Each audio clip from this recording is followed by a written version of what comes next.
Salutations. My name is Peter, the big boss with the hot sauce, Jerry Blavat, and you're listening to my main man, Rabbi Sol Solomon, on Dave's Gone By, UNC Radio. Shalom, hello? Hello, shalom. Shalom, shalom, shalom. It is such a pleasure for me to be talking to a descendant of the great David, the great Solomon, the great Saul. This is an amazing thing, Rabbi. I'm also a descendant of the not-so-great Adam and Eve, but there you go.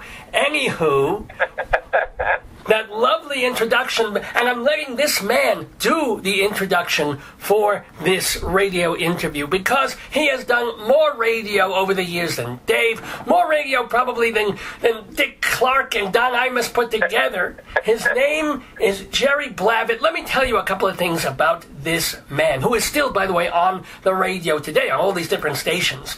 He has owned record stores. He owns a nightclub. He has managed rock and roll bands. He worked for Don Rickles, for God's sakes.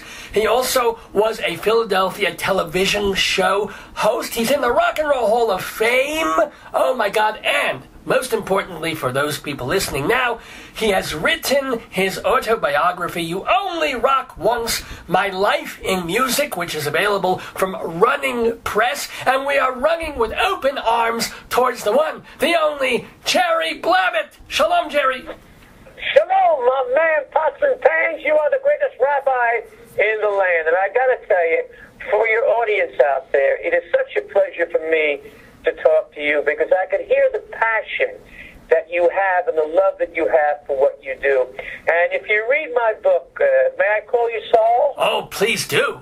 Okay. If you read the book, Saul, you will find out that I am half Italian and half Jewish. So which means you're half good. What? My mother ran away with a Jewish racketeer who she met in the movie, which is in the book. And back in 1936, you did not marry out of your religion. She was Catholic, he was Jewish. What a shanda. Yes, she was disowned. And unfortunately, he was in and out of jail. And my mom had to get a job as a riveter during the Second World War.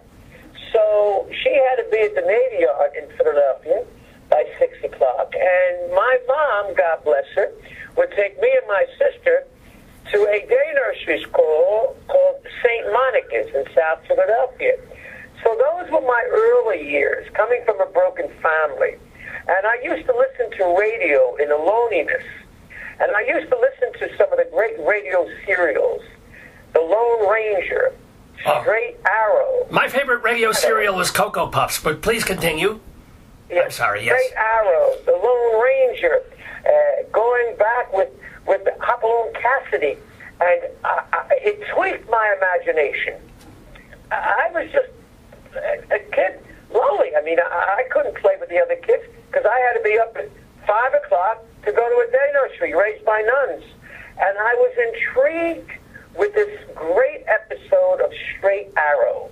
It was sponsored by Nabisco, Nabisco. Nabisco is the name to know. Title. Unkosher Nabisco, alas, at that point. We had to eat Hydrox because Nabisco was not kosher. So I know they had a nice commercial, but fat on them. Anywho, continue. And what happened is I was so intrigued by the Native American Indian, the freedom that they had. They were nomadic. And I envisioned myself, I wanted to be a Native American Indian. I wanted to live my life nomadically. I wanted to be able to be spiritually, because they were great spiritual people. I mean, everything in the world that God created, the Native American appreciated. Unfortunately, we destroyed all of that with the buffalo and giving them alcohol and all that. So I wanted to know everything about the Native American Indian. But what's odd here is that you're half Italian, half Jewish, and you wanted to be an Indian. I mean, wasn't that just running away from the two cultures that gave you a fairly miserable childhood? Well, I was looking for something. And what I found was rock and roll.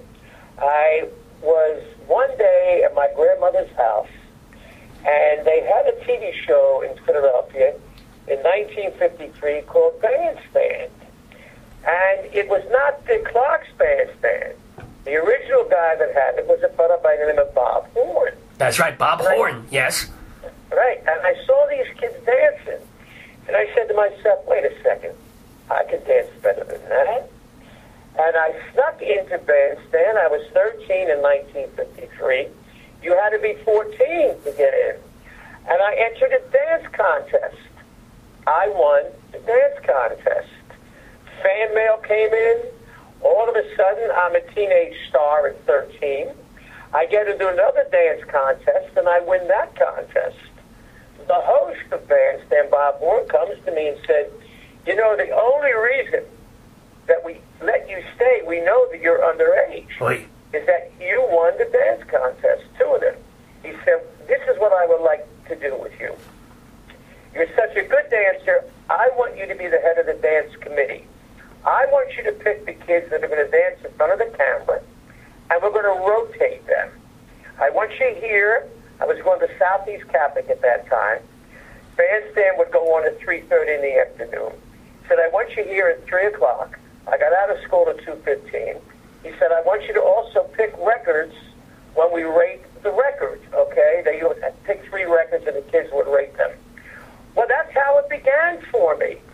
And now Bob Horn became a second father, the father I never had. Now, can I ask you, do you remember any records that you picked that went on to be huge smashes and that you feel like you had some play in that? I could tell you, gigantic hits. I'll give you an example. Fats Domino, Ain't That a Shame, in 1956. Well, Pat Boone had the record on Dot Records. So when Bob gave me Pat Boone's record, I said, Bob, that's not the original. He said, well, the national record guys, Dot Records, gave it to me. I said, no, that's a cover of Fats Domino. He said to me, get me Fats Domino's record. He played the original version. Another record was Shaboom by the Chords. The Crew Cuts had the national hit, but the real hit was by the Chords. The same thing with Long Tall Sally with Little Richard.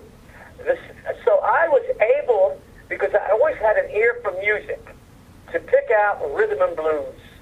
And all of a sudden, I became a major portion of Bandstand where the promotion men would be coming to me and saying to me, listen to this record. What do you think of this record? And I would say, Bob, I think it's a hit. I think you should play it. Now, remember, I am 15 years old at this point, 16 years old. Well, that is the demographic for music even today, let's face it. But let me ask you, though, we're talking with Jerry Blavat here. Was there no issue in the middle of the 1950s on this show in, albeit racially mixed northern Philadelphia, wasn't there an issue of not playing Pat Boone and playing the original black artists? Well, this was the problem, Saul.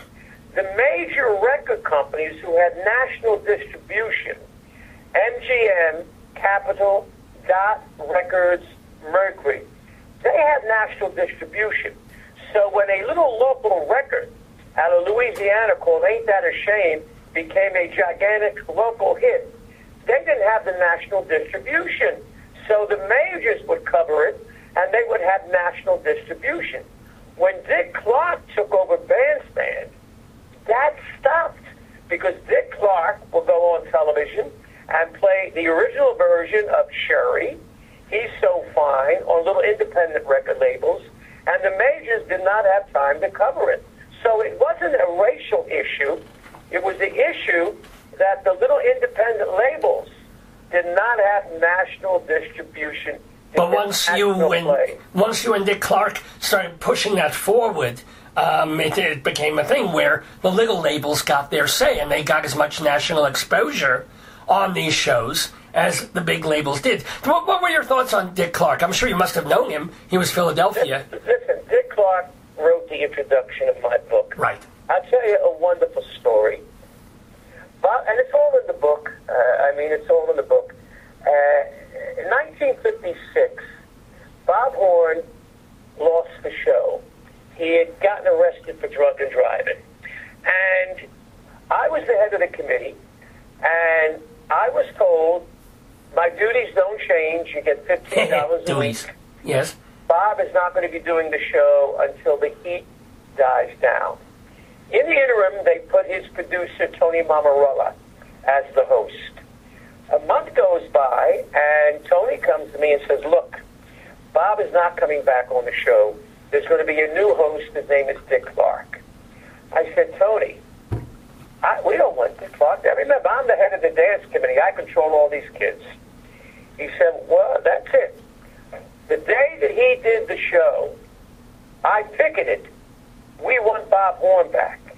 Dick Clark came out with the owners of the station and said to me, look, this show is going to go national. We want you to be the head of the committee. Bob was paying you $15. We're going to give you double $30. We want you to be the head of the committee. I said, no, my loyalty is to Bob Horn. I went back outside, and the pickets continued. The cops come, and they arrest me in 1956. The pickets go down, and all of the kids that danced with me on Bob Horn's bandstand now are national stars on Dick Clark's American Bandstand. Now, it even gets better.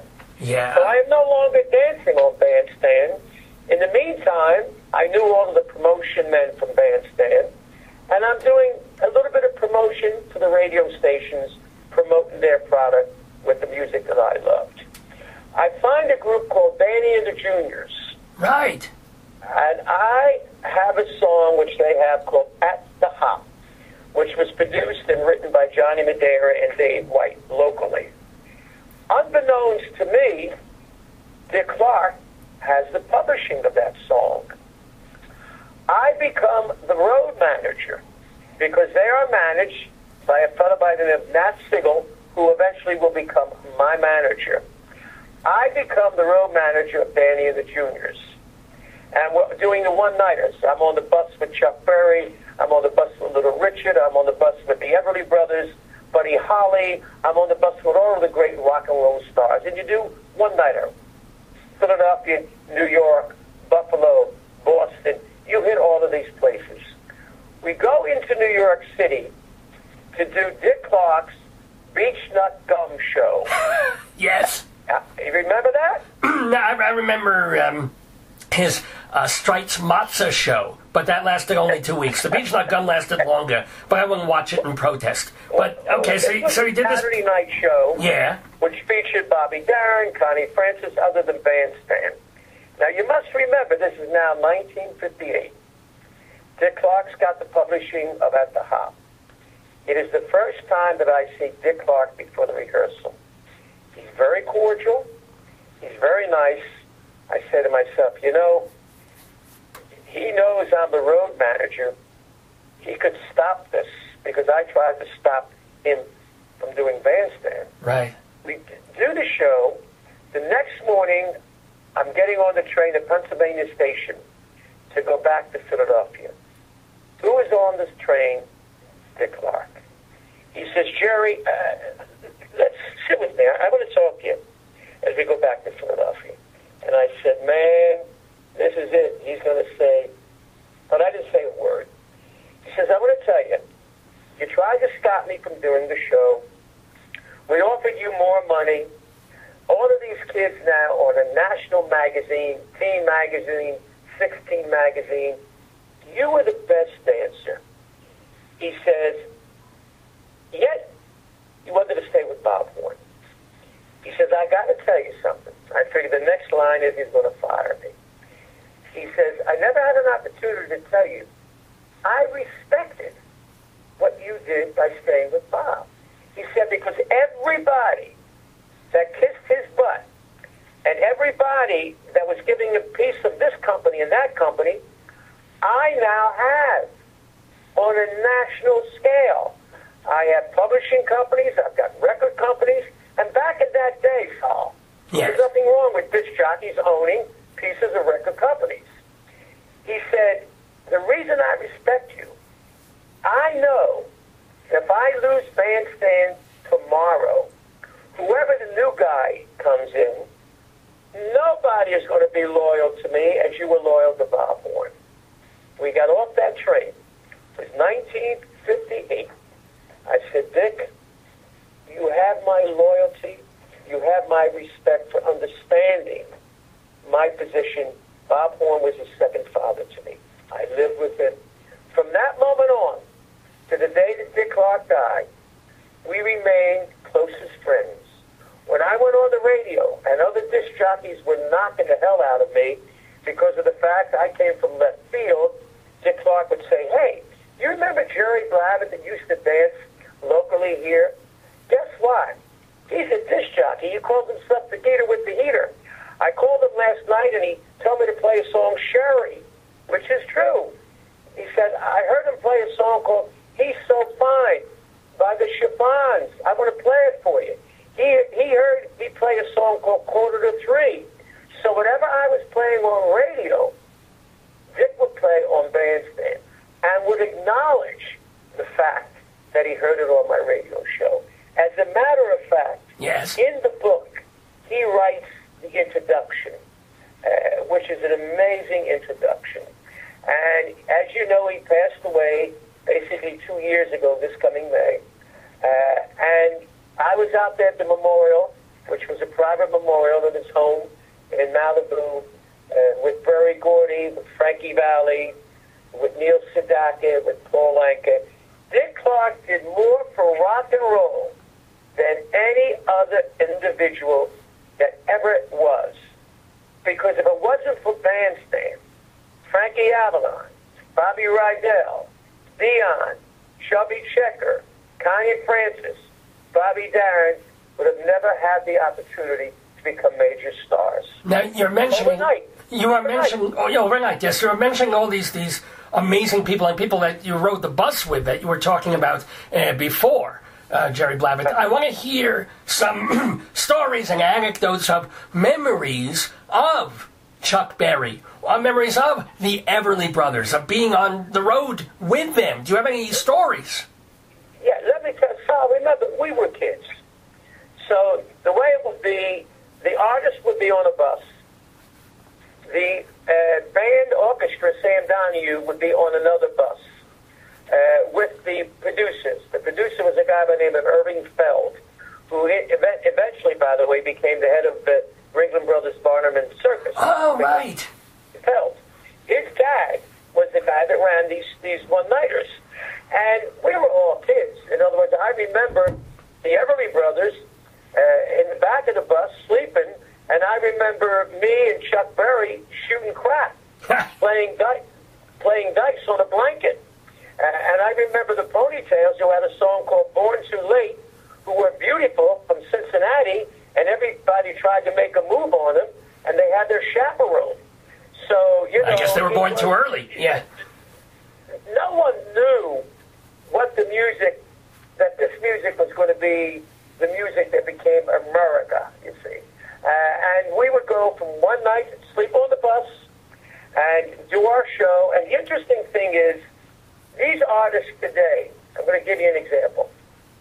When Buddy Holly went on stage, and he followed Danny the Juniors, even though we were off, we would stay in the wings and watch him perform and take a little bit of his movement and add it to our show. Back in the day, we were in awe of all of the people that were our peers in rock and roll. Today, these young kids, they don't listen or they don't study. Back then, you studied your profession. When you had to go on at 8 o'clock, you were fined if you were not in your dressing room at 7:30. I mean, it was a wonderful time of show business. And because I became Don Rickles' valet, you might remember, that's in the book. I mentioned that. Now, how on earth did that happen? Well, in between the time that I was off Bandstand, all right, from 1956, before I found Danny the Juniors, there was a period of time where I was hanging out with Nat Sigel, who was a booking agent, and he's in the book, that ran nightclubs. He ran Chubby's, the Latin Casino, and a place called the Celebrity Room. And he booked this young comedian out of New York City by the name of Don Rickles.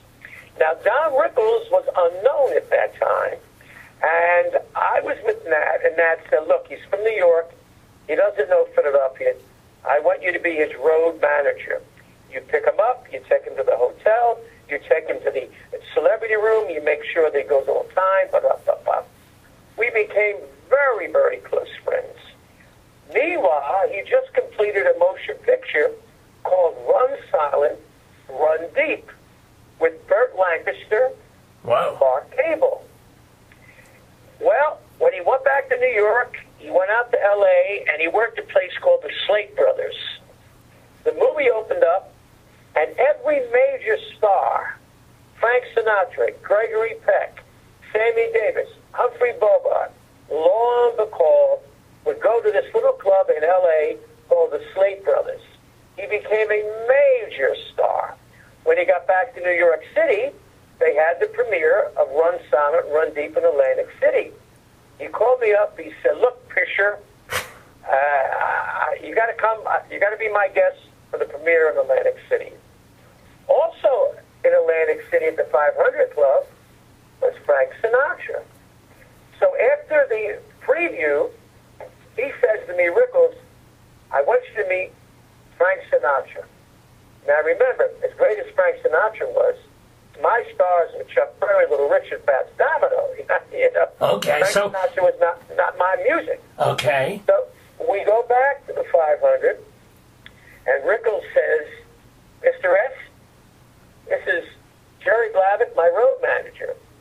Frank looks at me, and I weigh 115 pounds, and he says, "Nice to meet you, matchstick." talk about the pot calling the kettle black, though. I mean, he was 118 pounds soaking wet. Did you have other encounters with Frank Sinatra? Oh, we became dear friends. You know, I was Sammy Davis's best man if you read in the book. Was it a Jewish wedding? Davis. I'm sorry. Well, was it a Jewish wedding? Sammy Davis Jr.'s wedding? No, not when he married. Not when he married the first time. Oh, okay. He married the first time. It wasn't. It was a Jewish wedding when he married my Brit. That was the second one. Oh, but the one that you were best man for was a regular, a non-Jewish wedding. What happened is, this is when he married his third wife, Altabese Gore. We were having dinner at my home. He had just finished doing the Mike Douglas show. And he said to me, "Hey, man, what are you doing tomorrow?" I said, "What do you need, Sam?" He said, "You know a judge?" I said, "Whoa, you're not in trouble, Sam." He said, "No, I want to marry Altabese." Well, I mean, she was stunned. He didn't even propose to her until that night. And the next day we went to the judge, Judge Gold, and he got married. I flew out to the West Coast. And Sammy and I, unfortunately, he passed away May the 16th, 1990, and I was there. I zipped him up in the bag. Oh, my God, wait a minute. Why were you were at his bedside, in other words? I was at his bedside. What happened is, I would fly in and out of Philly to California. He was at Cedars Mount Sinai. And they finally sent him home, and I got a call from Shirley Rose, his manager, and said, "You better get out of here right away. He's not going to make it for the weekend." I lived next to Cardinal Kroll, who was my neighbor. I had a big 22-room estate. And I went over to see the Cardinal. I said, "Cardinal, my friend Sammy Davis is dying." He said, "Listen, I'm going to give you some holy water from Lourdes. You put this on his forehead." I went out with holy water from Lourdes on a Thursday. And Thursday night, anoint him. All right? They would take the bandage off, and you could actually see where the cancer ate through. And they would wrap him with the holy water. Saul, he was off life support. All right? All life support. His heart was beating, okay? Yes. He lasted Thursday, Friday, Saturday, Sunday. On a Wednesday, May the 16th, that Tuesday night, I said, "I got to get back to Philadelphia." The doctors, because he was off life support, said it's a miracle that he is still alive, but his heart was so strong. I got ready to go back to Philadelphia the morning of May the 16th at 7:45. I went into his room, and I noticed that the heart monitor had stopped. The little urine thing that, that they had stopped, and he had passed.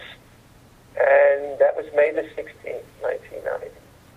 My God. Well, I guess he waited until he knew you couldn't stay anymore. You had to go back to Philadelphia, so that's when, boom, he died. I know I have my urine bag going all the time. It'll go 2 weeks after I die, that's for sure. We're talking with Jerry Blavat, who is the author of You Only Rock Once, My Life in Music. Do you have any Sinatra stories? Great stories about Frank. You know, Frank, let me tell you the difference between Sammy, Frank, and Dean. Sammy was so approachable. We'd be walking down the street.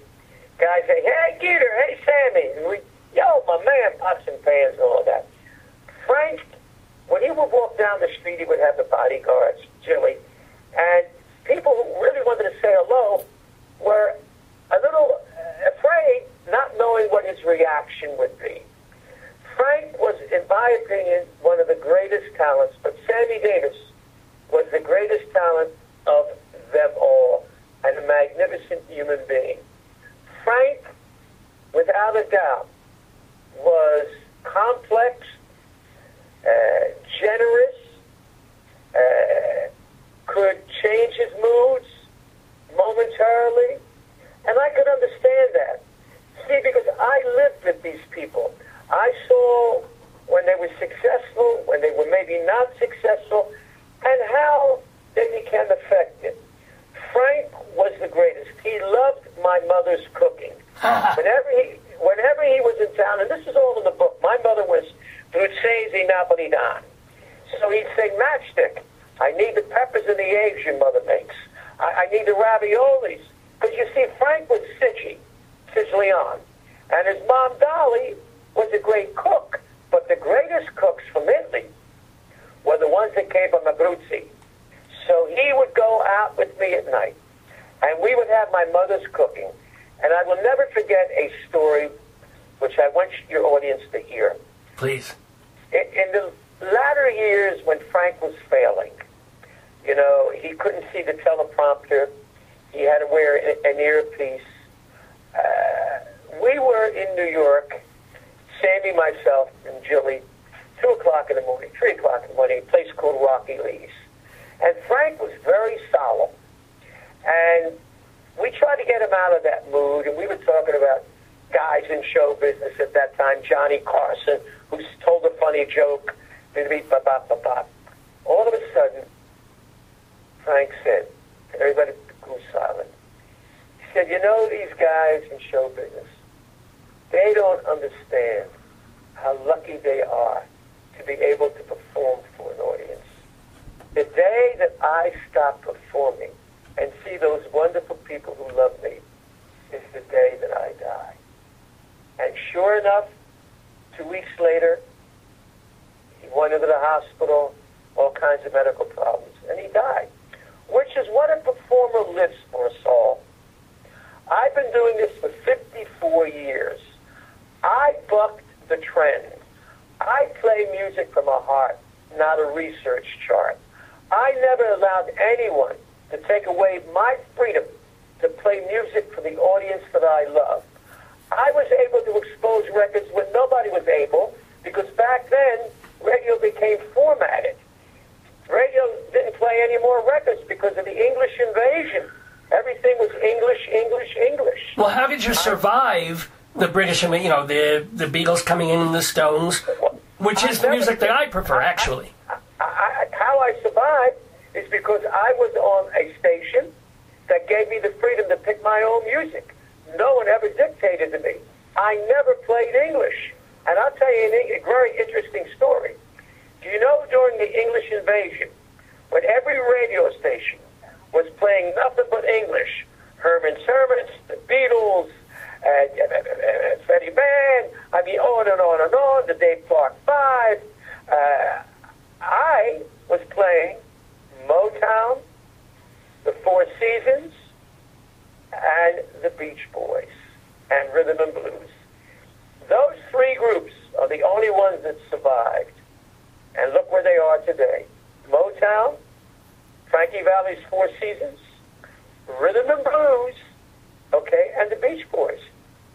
They are still as popular today Some of the English groups today that broke up, okay, that are not still around. American music was rock and roll. Well, all right. I think we sort of differ. I think the Rolling Stones are doing a little bit better than the Beach Boys, than Frankie Valli and the Four Seasons. The Rolling Stones, I don't consider. I consider the Rolling Stones to be more rhythm and blues, black rock and roll. They would say that too, you know. I mean, the Rolling Stones represent rock and roll, American rock and roll, which is international around the world, you know. But those other English groups, man, where are they? Oh, I see. Well, you know, they broke up, but they became legends that are still. Well, what I'm as much as there's much to love about the music that you play and that early R&B, and certainly that great 1950s Fats Domino, Chuck Berry. But if people might confuse maybe a little what you do with the doo-wop era, and you don't do that so much, do you? I do. I created that when I went on the radio in the book. I was doing a nightclub act, and you got to get the book. For your listeners, I must tell you as a listener, this book is not about my life. This book is about America.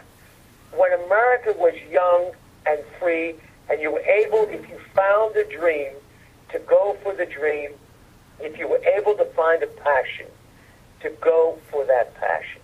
You were reading the book, man. I defied. Even to this day, I play music from my heart.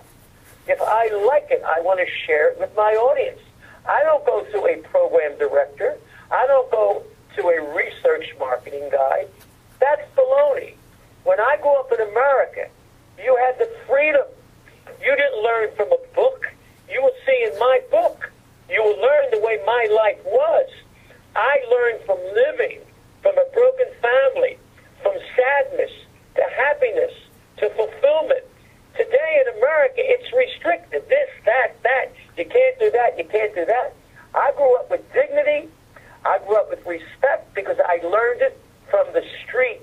I learned it from my father, who was a racketeer, and I learned the love from my mother. And that's why this book is a bestseller.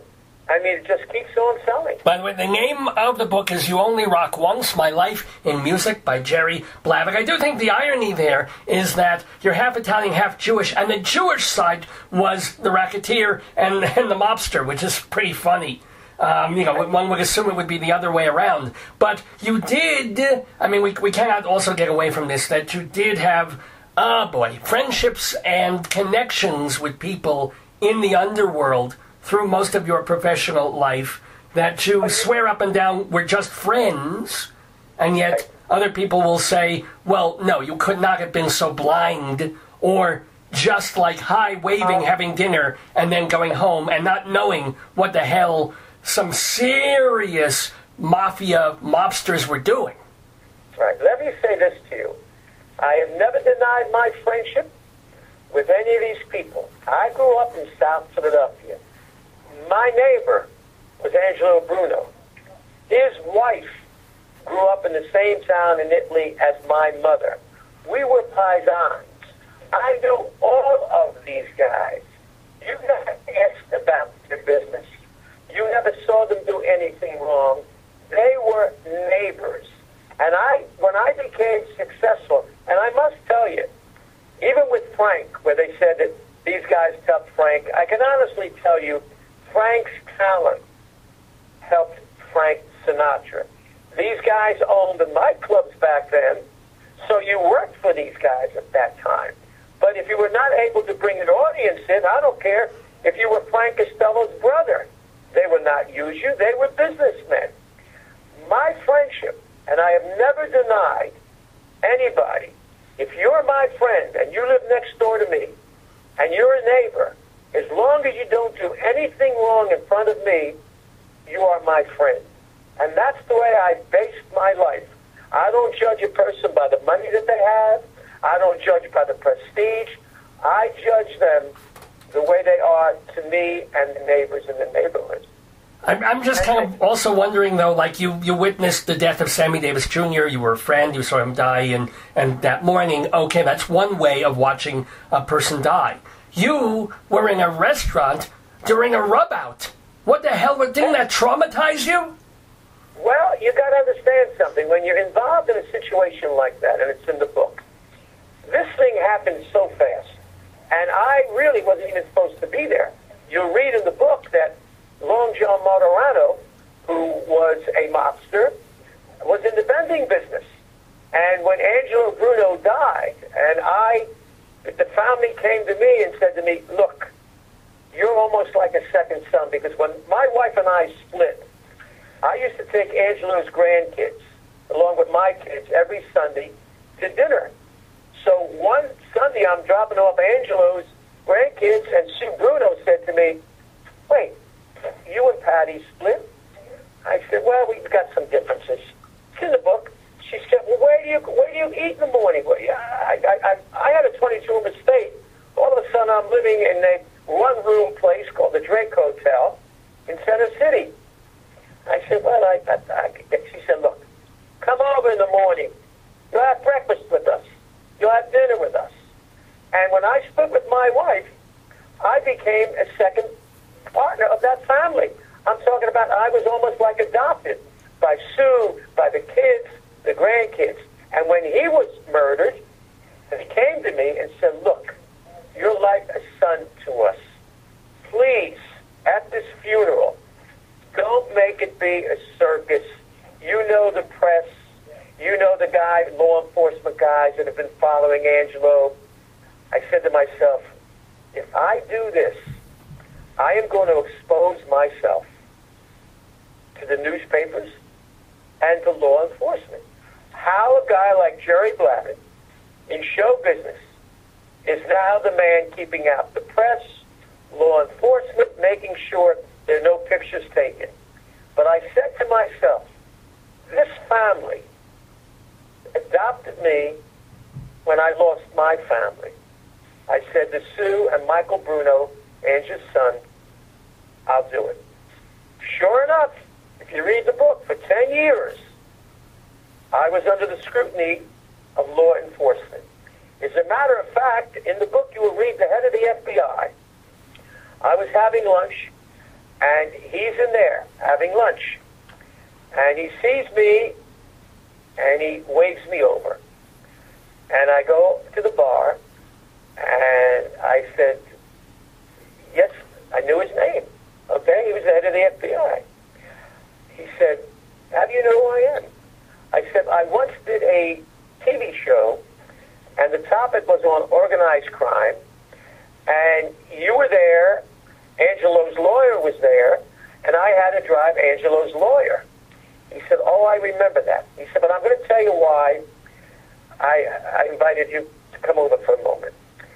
He said, what you did for that family was admirable. He said, Angelo Bruno was also a friend of ours because he kept the lid down. There was no killings, there was no drugs at that time. He said, but there's going to be a lot of questions why you were so close to that family. So for 10 years later, I had clubs, they investigated how I got the money, and they found out that I've always been my own man. I've worked every day of my life. I am kind of also curious. I mean, I have a very, very minor life in radio. You have had a major life in radio. You managed Danny and the Juniors who did other jobs. But where did 22-room mansions come from? Was it from radio money? How did you make a real killing? You got to understand. I was doing in the 60s record hops in Philadelphia with 2,000 kids. Wednesday, Thursday, Friday, and Saturday. I was making back then $125,000 a year. Back then, that's right. 63. And that buys a mansion pretty quickly in 63, right? Right. And then when I went on TV in 1965, we had a national syndicated TV show. I was making $200,000 in the 60s. Wow. I mean, so I'm a performer, Saul. I am a performer. I am an entertainer. I am not a disc jockey. To this very day, I'm on the air every day, 7 days a week, and I work 4 days doing shows. Good I worked Lord. at Funny Forge Casino. I mean, I've always made money. Remember, you make money. Money does not make the man. Remember that. It certainly hasn't made me, I'll tell you that. Yeah. Wow. By the way, we're talking with Jerry Blavat. He is, yes, and if people wanted to listen to you, not out in the New York or New Jersey area, how can they, the best way to listen to you on the radio every day? Well, we're on the internet. Carol, how do they get us on the internet? The radio? Yeah, the radio show, yeah. WBLT. Yeah, WBLT.com. VLT.com. Yeah, WVLT.com. We're also on a wonderful station on Saturday nights, the University of Pennsylvania, WXPN.org. WXPN.org. And you're still playing the music that you grew up with, that you promoted, that you love from that era. Do you play any new music at all in that style? Absolutely. Listen, let me tell you something about music. Music has no bounds. If something is good, whether it was cut today or whether it was cut in 1940 with Cole Porter, if it's good, it's good. When I hear something that I like, whether it's yesterday or today, and it has a lyric, and it has a beat, and it's not derogatory, where it's not knocking law enforcement, it's not degrading a woman, it's not talking about shooting somebody. I don't do that, man. I play music that tells a story about love and life, and I dance. I'm still a dancer. What is your favorite song of all time? Oh, my God, there are so many. The Impossible Dream. Oh, my gosh, really? Yeah. The Impossible Dream from Man of La Mancha. That's interesting. Absolutely. Absolutely. And the great versions, Jack Jones had one, but my favorite all-time version is by the Temptations in a Mellow Mood album. Temptation. I'm going to have to find that and play that for the end of the interview. We have a couple more minutes here with Jerry Blavat, the author of You Only Rock Once. A couple of other people. I want to hear more stories about the people that you knew over the years. You were on an episode of The Monkees. Which one? And what the hell was it? That must have been an acid scene. What was it? Well, it was called Some Like It Lukewarm. And at that time, my TV show was in L.A., 1968, which major success. I mean, we were in 40 different stations. And the producer of The Monkees saw my TV show and wanted me for one of the episodes. So I went out there with Sammy Davis. I lived with Sammy a period of time in L.A., and I met the producer. He said, look, you're perfect for the part. He said, the guy's name is Parker, not Jerry Blavat. He said, I'm going to send you the script. I had to go back to Philadelphia.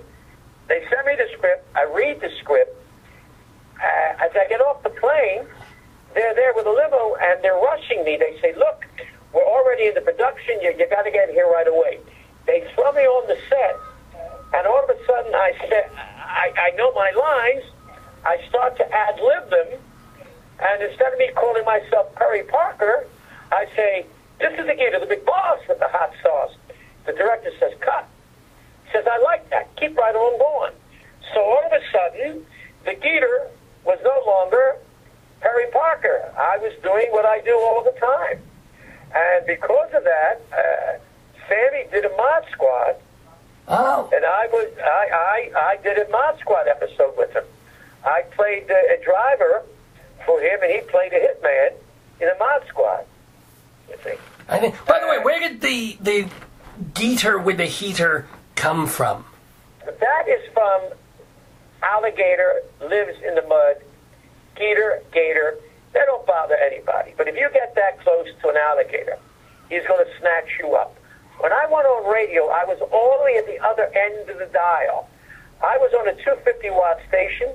The other rock and roll station was 50,000 watts. But yet, at night, my phones were lighting off the turntables. So I said, this is crazy. I just can't be Jerry Blavat. So I said, what makes sense? An alligator. Alligator, gator. They don't bother you. I'm not bothering these people, but I'm snatching them up. So I became the Geeter. What goes with heater? Heater, meter, reader? No. a car heater. You're on the corner with the guys. It's freezing in South Philly. The guy comes by in a car. We jump in the guy's car. We say, turn the heat up. After 10 minutes, it's so hot. You say, turn the heater down. I became the Geeter with the heater. The heater being the old record pleater, the rock and roll music. And the parents in the background with the dedications are saying, turn that guy down. He's raucous. He's too loud. So I became the Geeter with the heater. Oh, that's a fabulous story for Jerry Blavat, the author of You Only Rock Once, My Life in Music, from Running Press. The question also, to kind of end this interview, is how long are you going to keep doing what you're doing? You got to be in your 70s at this point. Listen, as long as God gives me the strength, and as long as I love what I do, I'm not a phony. I do it. I love my audience.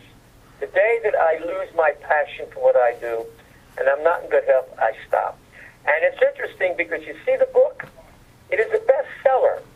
Time magazine, New York Post said, required reading, a remarkable journey. And it is. And, it's available online. People can get it online at Amazon.com or BarnesandNoble.com, But I love what I do. I'm blessed. I'm one of the few people in America where America did not change my beliefs, my passion, and the love that I have for my audience.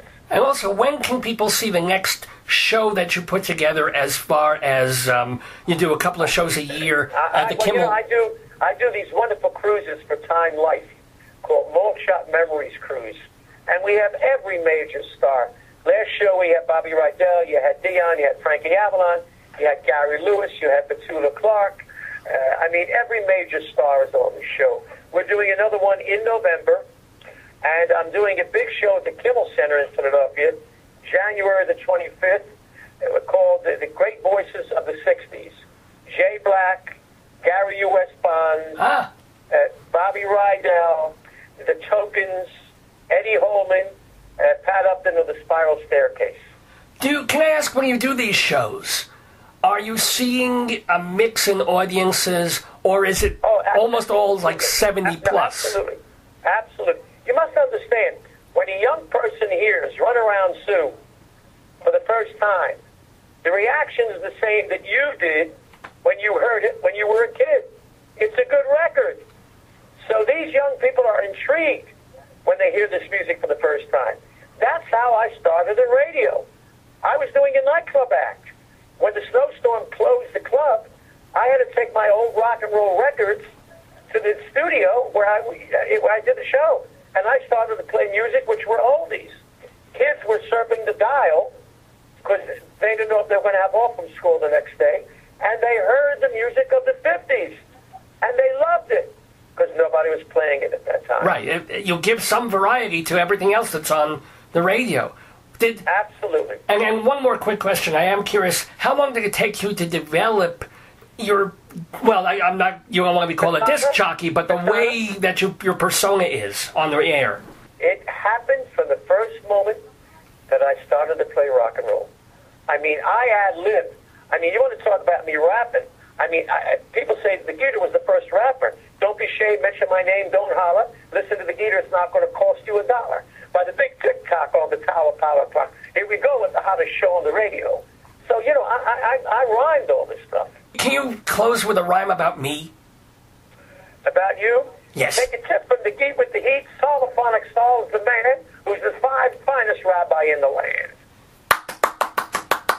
Thank you, Jerry Blavat. That was wonderful. It's been a delight talking to you. I've read part of your book. I haven't had time to read the rest of it, but I will, because it's a tremendous story. It is, as you said, a bestseller for Running Press. It's called You Only Rock Once, My Life in Music. May you have many more years in life and music. Jerry Blavat, thank you so much. Sal, thank you.